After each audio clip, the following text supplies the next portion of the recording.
अस्सलामुअलैकुम व्यूअर्स। आज हम बना रहे हैं पालक गोश्त। बहुत ही लजीज, जायकेदार और बेहतरीन ग्रेवी बनती है।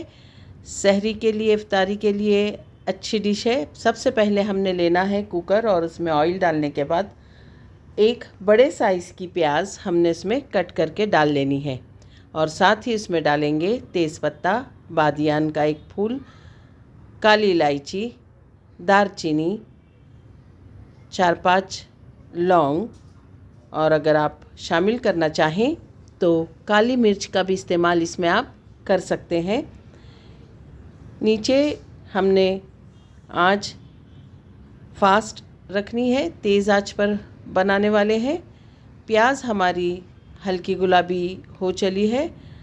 गोश्त हमने 3 पाव लिया है, धोकर अच्छी तरह से साफ़ कर लिया है और जैसे ही हमारी प्याज सौते होने लगी, पिंक होने लगी, गरम मसाले इसमें तमाम अच्छे तरह से फ्राई हो गए हैं तो हमने गोश्त इसमें शामिल कर देना है। 1 चम्मच अदरक का पेस्ट और 1 चम्मच लहसुन का पेस्ट इसमें शामिल कर लेंगे और गोश्त के साथ ये अदरक लहसुन को अच्छी तरह से हम भूनने वाले हैं। इसके साथ ही हमने शामिल किया है 2 चम्मच धनिया पाउडर और नमक इसमें आप अपने जायके के मुताबिक शामिल करने वाले हैं। हल्दी शामिल करेंगे हम 1 चम्मच और लाल मिर्च का पाउडर हम 2 तरीके का इस्तेमाल करेंगे। एक तो होगा हमारा तीखा वाला लाल मिर्च का पाउडर और एक होगा सुर्ख कश्मीरी लाल मिर्च का पाउडर, ताकि हमारी ग्रेवी जो बने सुर्ख रंग की अच्छी और जायकेदार भी बने और ख़ूबसूरत भी नज़र आए। अब इन मसालों के साथ हम खूब अच्छी तरह से हमारे हंडिया को भूनने वाले हैं। गोश्त को अच्छी तरह से इसमें भूना जाएगा। अगर आपको ऐसा महसूस होता है कि गोश्त और मसाले नीचे से लग रहे हैं तो आपने करना यह है कि पानी की छींटें दे देकर इसे खूब भूनते रहना है। इसके लिए अभी हमने 3 मीडियम साइज़ के टमाटर लिए हैं, उन्हें कट किया है और उन्हें भी गोश्त और मसालों के साथ शामिल कर लिया है और उसे खूब अच्छी तरह से टमाटरों का पानी सूखने तक भूनते रहेंगे।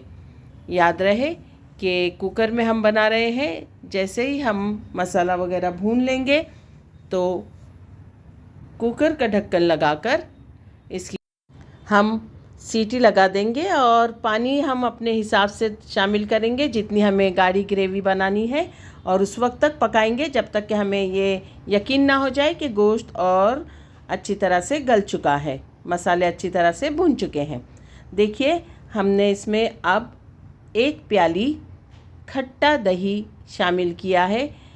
इस ग्रेवी के लिए दही खट्टा हो तो लजीज और जायकेदार ग्रेवी बनती है, क्योंकि हमें मालूम है इसमें पालक भी पड़ने वाली है, तो दही खट्टा हो तो जायकेदार सालन बनता है।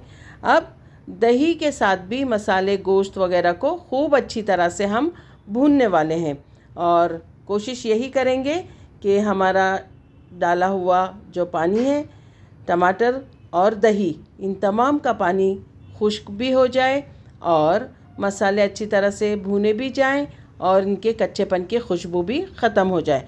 अब हम इसमें 1.5 गिलास पानी शामिल कर रहे हैं और नमक हमने इसे इसमें मिला दिया है।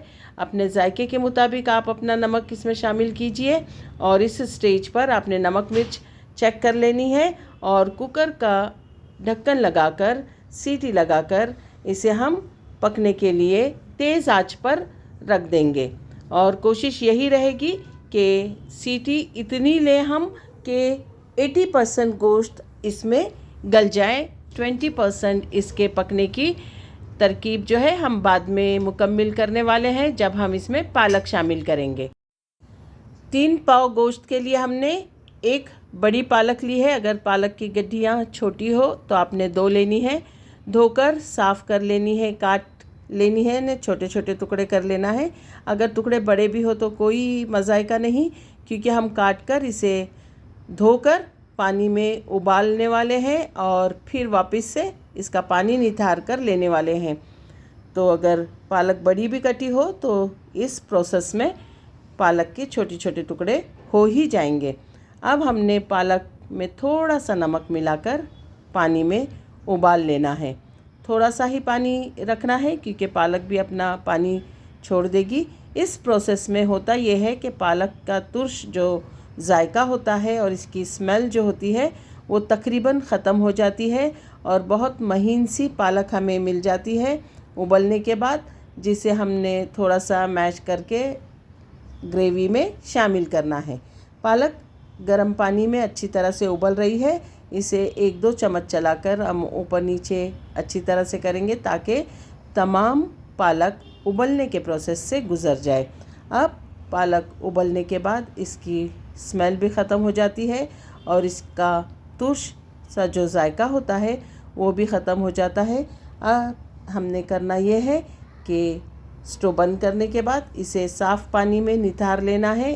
साफ़ पानी से एक मर्तबा और धो लेना है और ख़ूब अच्छी तरह से मैश कर लेना है। यहाँ पर हमने 4 सीटियाँ लेने के बाद स्टोव बंद कर दिया है। तकरीबन हमारा गोश्त अच्छी तरह से पक चुका है, लेकिन ये 80% तक गल चुका है। 20% हमने पालक डालने के बाद इसे पकाना है। याद रहे कि पालक में भी नमक होता है, गोश्त के सालन में भी नमक शामिल है, तो नमक और मिर्च आपने एक मर्तबा फिर चेक करते हुए जब हम पालक शामिल करेंगे तो टेस्ट कर लेना है। इसे अच्छी तरह से मैश कर लेंगे हम। कोशिश यही रहेगी कि पालक के छोटे से छोटे टुकड़े हो जाए।